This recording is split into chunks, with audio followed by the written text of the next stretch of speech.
സാബുവും കൂടിയിട്ട് ഒരു 8ന്റെ പണി കൊടുത്തിരിക്കുകയാണ് ഋഷിക്ക്. അവർക്ക് രണ്ടുപേർക്കും പവർ റൂമിൽ കയറണം എന്നുള്ളതാണ് അവിടെ കൊടുത്തിരിക്കുന്ന കാര്യം. ഞങ്ങൾക്ക് രണ്ടുപേർക്കും പവർ റൂം വിസിറ്റ് ചെയ്യണം. ഇവിടെ ഞങ്ങൾക്ക് തന്നിരിക്കുന്ന കാര്യത്തിൽ പവർ റൂമിൽ താമസിക്കാൻ പാടില്ല എന്നേ പറഞ്ഞിട്ടുള്ളൂ, പവർ റൂം വിസിറ്റ് ചെയ്യരുത് എന്ന് പറഞ്ഞിട്ടില്ല. ഞങ്ങൾ രണ്ടുപേരും ഈ വീട്ടിലെ ഗസ്റ്റ് ആണ്. ഞങ്ങൾക്ക് പവർ റൂം കാണണം.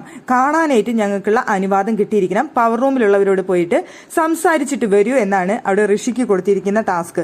ഒരു 5 മിനിറ്റ് സമയം തരും. ഞങ്ങൾക്കുള്ള ഉത്തരം തരേണ്ടത് ഇവിടുത്തെ HR ആയിട്ടുള്ള ഋഷിയാണ്. അല്ലാതെ പവർ റൂമിൽ നിന്നുള്ള ആരും വന്ന് ഞങ്ങൾക്ക് മറുപടി തരേണ്ട ആവശ്യകതയില്ല. ഒരു 5 മിനിറ്റിനുള്ളിൽ ഞങ്ങൾക്കുള്ള റിപ്ലൈ കൊണ്ടുവരിക എന്നുള്ളതാണ് ഋഷിക്ക് കൊടുത്തിരിക്കുന്ന ടാസ്ക്. എന്നിട്ട് ശ്വേത പറയുന്നുണ്ട്, ഋഷി ഇന്നത്തോടുകൂടി ഒരു പരുവത്തിലാവും എന്ന് പറയുന്നുണ്ട്. അവിടെ പവർ റൂം ഒന്നും ചെയ്യുന്നില്ല എന്നുള്ളതാണ് അവിടെ സാബു ശ്വേതയും കൂടി ഇരുന്ന് സംസാരിക്കുന്നത്. റൂമിൽ നിന്ന് ഇറങ്ങാതെ റൂമിനുള്ളിൽ അടച്ചിട്ടിരുന്ന് സുഖിക്കുന്ന ഒരു പരിപാടിയാണ് പവർ റൂം ചെയ്തുകൊണ്ടിരിക്കുന്നത്. ഇങ്ങനെയുള്ള പവർ റൂമിനെ പുറത്തിറക്കണം എന്നുള്ളതാണ് സാബുവും ശ്വേതയും കൂടി തീരുമാനിച്ചിട്ടുള്ള കാര്യമെന്ന് പറയുന്നത്.